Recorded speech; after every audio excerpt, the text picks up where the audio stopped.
الناس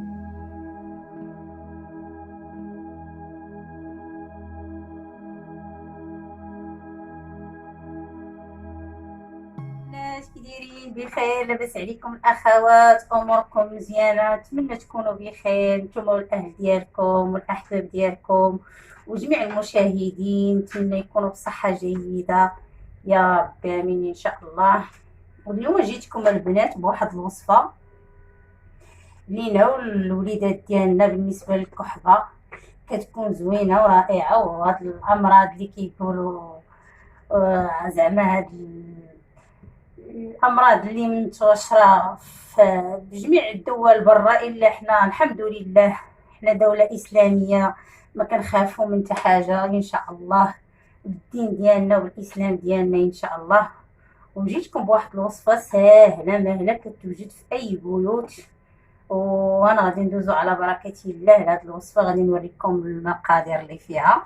بالنسبه لهاد المكونات هادو اللي في هاد الوصفه هادي، عندنا هنايا الثوم راه كيوجد في كل بيت، وعندنا العسل وهادو كلهم مذكورين في القران، وهادو راه ما كيخلوش الكحبه. وبالنسبه للثوم كتقوي المناعه، كاع الناس اللي كيكونوا مرض هكايا بالحنجره ولا شي حاجه راه كتقوي المناعه. وبالنسبه للوليدات ديالنا حتى هما معلقه هكا في الصباح ولا في الليل راه كتقوي المناعه للوليدات وكتحيد الزكام.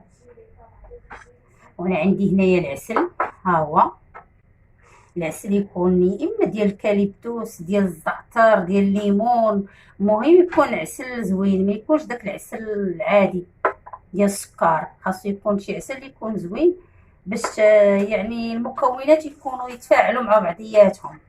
وعندي هنايا غادي ندير واحد الحبات ديال القرنفل، حتى شي 3 الحبات و4 هكا. كاين القرنفل زوين بالنسبه للحساسيه ولا شي حاجه كيوافق الوليدات هكايا. وندوزو على بركه الله.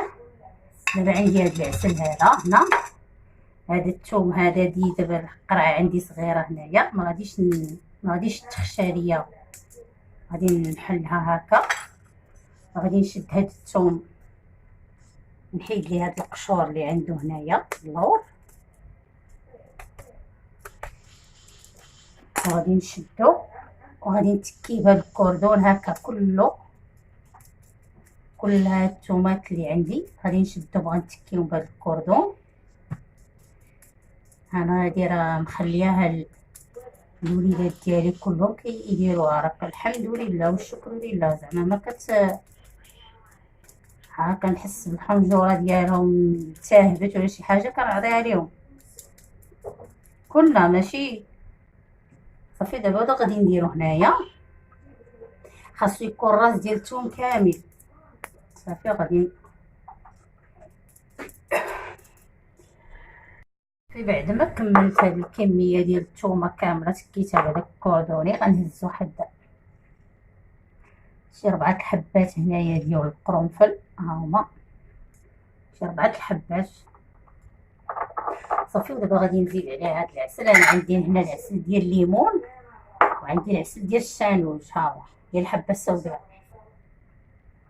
هادو كاع زوينين صافي. غادي نخوي على داك العسل، غادي يطرق لهاديك الثومه ما غاديش تبقى تبان صافي. وغادي نسد القرعه ديالي نزيرها مزيان، وغنديرها في واحد البلاصه تكون مظلمه، ماشي شي بلاصه اللي تشوف في الضوء، شي حاجه في البوطاجي هكا تحت من البوطاجي ولا شي حاجه صافي.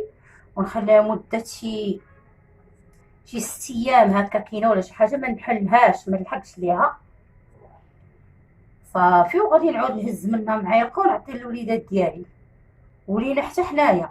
الكحبه الناس اللي فيهم الكحه هاد الايامات الحمد لله راه الناس كيجيهم البرد وكيعاودهم مازال، وهذه راه مزيانه وصحيه. ها هي البنات دابا مني صافي خويت هذاك العسل فوق منا، الدرقه تا هو طلع فوق منا وديك الثومه هبطات لتحت صافي. دابا سديتها وغادي نخبيها في واحد البلاصه ما يكونش فيها الضوء.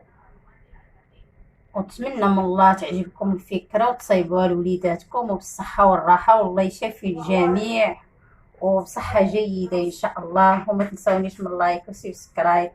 وشكرا للمشاهدين كاملين ديالي، والصحة والراحة. والله يعطيكم الصحة نتوما ووليداتكم، والله يشافي من هو مريض، الله يشافيه.